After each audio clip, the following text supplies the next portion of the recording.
আসসালামু আলাইকুম। Welcome to my channel and another video. থাকছি আজকে আপনাদের সাথে সুন্দর একটা ভিডিও নিয়ে।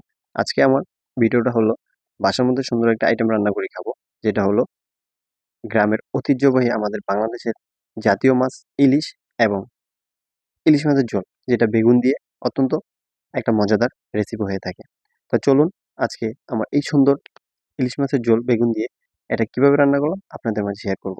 প্রথমে আমি ৩টা মাঝারি সাইজের লম্বা বেগুন নিয়েছি। বেগুনগুলোকে স্লাইস করে কেটে হলুদ এবং লবণ দিয়ে ম্যারিনেট করে নেব। বেগুনগুলো ম্যারিনেট করে আমি ৩০ মিনিটের জন্য রেখে দিব। সেম প্রসেসে মাছগুলো সুন্দরভাবে আমি পরিষ্কার করে নিয়েছি। পরিষ্কার করে মাছগুলোকেও হলুদ এবং লবণ দিয়ে ম্যারিনেট করে ৩০ মিনিটের জন্য রেখে দেব।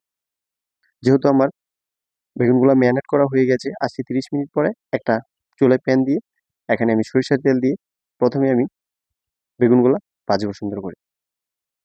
বেগুনগুলা যখন আমার উল্টে পাল্টে ভাজা হয়ে যাবে, ওই পর্যায়ে আমি বেগুনগুলোকে একটা প্লেটে উঠিয়ে নিব।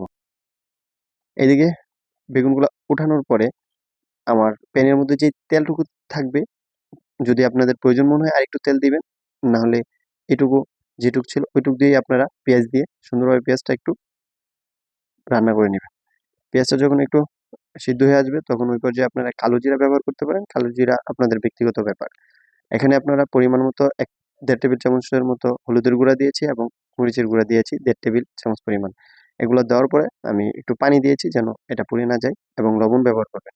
আর যখন আপনাদের মসলাটা কষানো হয়ে যাবে তখন আপনারা একটু পানি দিয়ে যে পরিমাণ আপনারা ঝোল রাখবেন, ইলিশ মাছের ঝোল খেতে চান কি পরিমাণ, ওই পরিমাণেই আপনারা পানি ব্যবহার করবেন। আমি এখানে বলে রাখি, যেহেতু আমি কাঁচা মাছটা রান্না করব, সে ক্ষেত্রে আমি পানিটা একটু বাড়িয়ে দেব। আমি সবসময় রান্নার মধ্যে যখন ঝোল দিই তখন গরম পানি ব্যবহার করি। আপনারা গরম পানি দিবেন, তাহলে রান্নার ব্যালেন্সটা ঠিক। তো আমার ইলিশ মাছ প্রায় রান্না করার শেষের দিকে।